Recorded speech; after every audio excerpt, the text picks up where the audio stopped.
Bon, je suis effectivement président de cette fédération depuis très peu de temps, 15 janvier, parce qu'avant, et depuis 1994, j'étais un chef d'entreprise et qui notamment a développé des outils de veille et d'analyse de l'information, ce qui me fait plaisir de rencontrer ici tous les professionnels et tous ceux qui s'intéressent à ce sujet. Alors, si la politique française en matière d'intelligence économique a démarré en 2003, l'intelligence économique en France a été lancée en 1994 par le rapport Martre, et un certain nombre de professionnels, qui soient d'ailleurs chefs d'entreprise ou formateurs, se sont lancés, ont été séduits par ce concept, se sont lancés là-dedans. Ce qui a effectivement, comme l'ont souligné mes prédécesseurs, entraîné des grandes réussites, mais aussi entraîné des dérives sémantiques, et puis des dérives également dans les pratiques. Et donc les professionnels, d'ailleurs, sous l'impulsion des pouvoirs publics, quand ils ont vu le pouvoir public commencer à s'intéresser de près à ces pratiques, à l'intelligence économique, se sont dit, bon, il faut qu'on s'organise pour être l'interlocuteur tout à fait privilégié des pouvoirs publics. Alors, quel est, si vous voulez, le rôle de cette fédération?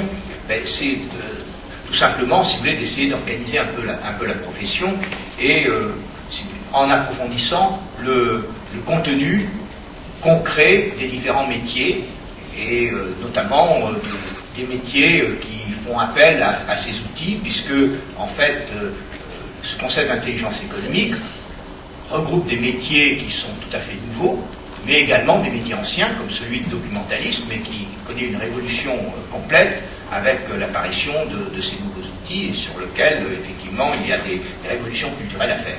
Également, si vous voulez, en définissant métier par métier les bonnes pratiques, et en recentrant, en essayant de recentrer, de valider les différentes formations qui se sont trop, si vous voulez, orientées vers les savoirs, pour les réorienter vers les savoir-faire. Parce qu'effectivement, on commence à avoir énormément de jeunes qui passent par ces formations, mais quand ils arrivent dans les entreprises, on voit qu'ils ont des connaissances très générales, mais on leur dit qu'est-ce que vous savez faire, ils ne savent pas faire grand-chose. Donc on a un gros travail, si vous voulez, à valider les différentes formations en place, et à pousser les enseignants et les formateurs à sortir quand même, à faire sortir des jeunes qui sont utilisables immédiatement, parce que les entreprises, si vous voulez, de moins en moins ne veulent prendre des jeunes qui ne savent pas faire, quand même, qui savent faire des choses. Donc voilà, donc ça c'est tout à fait important, et on veut déboucher à terme vers des certifications professionnelles, parce que de façon à ce qu'elles soient reconnues par l'éducation nationale, parce que c'est bien beau d'offrir dans ces formations, on dit on va vous donner un diplôme d'intelligence économique ou un certificat d'intelligence économique, si c'est pas reconnu par l'intelligence économique, c'est difficilement reconnu par les DRH également, donc il faut en aboutir même à des codes APE, c'est un petit peu spécifique. Également, il faut qu'on développe des pratiques de l'IE dans les PME-PMI, parce que là, aujourd'hui, comme on l'a dit, la moindre PME est soumise à une concurrence mondiale, et souvent, et je le sais très bien, puisque j'ai été patron d'une PME-PMI pendant 14 ans, le patron n'a pas le nez sur le guidon en permanence, et a peu de temps pour justement faire cette veille, et donc il y a tout un travail très important d'accompagnement, presque de coaching dans le domaine de l'intelligence économique, et de mutualisation sectorielle des besoins d'information. Et là, il y a un gros travail à faire avec les chambres de commerce, avec les pôles de compétitivité, avec les territoires, qui souvent, localement, malheureusement, au lieu de travailler ensemble pour des questions de personnes, finalement se font concurrence. Donc il faut leur montrer que l'intérêt national, l'intérêt des entreprises du tissu économique et industriel, eh bien, est de les mutualiser de façon à ce qu'on puisse mettre des outils c'est ce que, par exemple, en France, on a réussi à faire à l'Aquitaine, où 250 sous-traitants de l'aéronautique se sont mutualisés pour mettre en place une plateforme de veille, si vous voulez, et donc mondiale, ce qui leur coûte excessivement plus cher. Et enfin, si vous voulez, il faut ce que l'on souhaite être, et c'est la grosse discussion dans le pouvoir public, c'est plutôt que ce soit les pouvoirs publics qui labellisent, et donc qui donnent un certificat de moralité ou de bonne pratique aux professionnels de l'intelligence économique, que ce soit la fédération qui devienne l'organe labellisateur par délégation de service. Et là, on est en discussion avec notre ministère de tutelle, avec l'appui d'ailleurs de M. Falcon qui en vient. Voilà, donc Je voudrais maintenant dire 2 mots plus précisément sur l'outil, sur le problème du text mining et le problème des outils. Il est tout à fait clair qu'aujourd'hui, si vous voulez, les outils présentent 3 grands types de fonctions. C'est la recherche et la collecte de l'information, le monitoring et l'analyse. Alors ces 2 premières fonctions, qui est collecte, monitoring, c'est assez maîtrisé.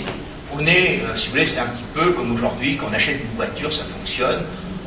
Bon, si on vend une Formule 1, il y a encore des Formule 1 dont les moteurs explosent. Quand on est dans l'analyse, on est dans la Formule 1 aujourd'hui. Et pourquoi l'analyse est tout à fait importante? Parce que effectivement, aujourd'hui, l'information n'est pas une information, est une information qui est multiple, on l'a vu, et même quand vous l'avez triée, catégorisée, etc., il vous en reste énormément, et il vous en reste pas dans votre langue native ou dans l'anglais. Aujourd'hui, le chinois va devenir bientôt la première langue sur Internet, et le chinois, on le voit bien, les entreprises chinoises, vous les voyez maintenant arriver chez vous, vont être peut-être vos premiers compétiteurs demain. Donc il faut pouvoir travailler le chinois, il faut pouvoir travailler l'arabe, il faut pouvoir travailler... donc on a besoin d'outils multilingues. Donc ces outils multilingues, si vous voulez, sont des outils qui sont très complexes. Il y a beaucoup de travail encore à faire, et c'est des choses finalement qui sont plus aujourd'hui du domaine de la Formule 1. Et donc on est obligé, si vous voulez, de faire assez attention dans la mise en place de ce outil. Et c'est là-dessus que je voudrais vous donner quelques conseils. Bon, la première chose, et ça a été souligné, c'est d'abord d'évaluer vos besoins. Alors, moi j'ai vu en France comme ici, si vous voulez, des appels d'offres de l'administration qui disaient module 1, je veux un outil telle caractéristique, module 2, je veux qu'on m'aide à évaluer mes besoins. Donc, première chose à faire, si vous voulez, c'est, si vous faites un appel d'offres, parce que vous avez du mal à évaluer vos besoins, c'est qu'on évalue vos besoins.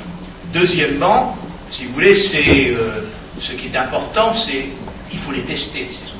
C'est-à-dire que ces outils, sur le papier, c'est toujours très très bien, et puis est-ce que ça correspond bien à vos besoins? Donc, la deuxième étape, c'est de faire un test pendant 6 mois avant de vous engager plus longuement. Donc, l'administration n'aime pas ça. L'administration aime faire un paquet cadeau, et si vous voulez, même les entreprises n'aiment pas faire un appel d'offres complet, elles n'aiment pas tester avant d'acheter. Donc ça, si vous voulez, et dès que l'on arrive dans des outils aussi pointus, il faut tester. Autrement, on risque d'être déçu. Troisièmement, si vous voulez, ce que je voudrais vous dire, c'est que pour les administrations, il faut choisir ce qu'on appelle le mode ASP sur ces outils. C'est-à-dire plutôt que de les installer. Pourquoi? Parce que ce sont des outils qui sont paramétrables et qui sont très finement paramétrables, qui demandent aux administrateurs de ces outils des vraies connaissances linguistiques, des vraies connaissances sémantiques. Et dans les administrations, une fois qu'on a quelqu'un qui est formé, eh bien, c'est le privé qui vous le pique. Alors moi, j'ai connu ça très très bien au CIRPA, on a parlé, c'était l'époque du développement, si vous voulez, de la vidéo très très pointue. J'avais des gens très formés, des sous-officiers aussi formés. Dès qu'ils étaient très très bien formés, l'administration générale paye la formation, et hop, ils partaient dans les boîtes de pub, ils partaient, etc. Donc, et ça va être un problème énorme d'ailleurs c'est pour les administrations françaises, c'est la même chose pour les administrations marocaines. Donc si vous achetez ces logiciels, vous allez former à grand prix des administrateurs, et puis après, tac, vous aurez un logiciel, c'est un peu comme Excel. Quand vous avez Excel, il y a très peu de gens qui utilisent toutes les possibilités d'Excel, on utilise 3% Alors vous achetez un logiciel très cher, et vous savez en utiliser 3% de ses fonctionnalités. Donc j'attire énormément votre attention là-dessus, surtout pour les administrations qui ont du mal à stabiliser dans un domaine de pointe en plein développement des ressources. Donc ça c'est... Et ça, je le dis ici comme en France, parce que le même problème se trouve en France. Alors, donc, qu'est-ce que je voulais encore vous dire un truc oui, alors sachez aussi que dans le domaine multilingue, eh bien, parce qu'on a toujours une fascination par rapport aux États-Unis, etc., c'est les sociétés européennes qui sont les plus avancées. Je tiens à le dire quand même. Alors pourquoi? Parce que les Américains longtemps ont cru qu'en parlant anglais, on savait se balader dans le monde, c'était un peu vrai, mais il faut savoir aujourd'hui que énormément même de travaux scientifiques et même d'innovation, de signaux faibles en matière d'innovation sont faits dans la langue native. Ma société que j'ai montée aujourd'hui travaillé beaucoup, si vous voulez, pour des laboratoires de recherche, et les chercheurs trouvaient énormément d'innovations qui n'étaient pas faites, ou de pistes, de signaux faibles qui n'étaient pas en anglais. Donc, or, les Européens, eh bien, du fait même qu'on a 23 langues en Europe, on a été un peu confrontés au multilinguisme un peu plus tôt que les Américains, et il faut savoir que les outils américains sont très bons dans tout ce qui est la recherche et le monitoring, mais dans tout ce qui est l'analyse multilingue de l'information, eh bien, regardez plutôt vers des sociétés européennes. Voilà, et donc je vais terminer là-dessus en vous remerciant de m'avoir invité et en souhaitant que ce colloque, si vous voulez, permette à chacun de progresser dans la connaissance de ces outils qui sont totalement indispensables pour la compétitivité, mais en même temps délicats à mettre.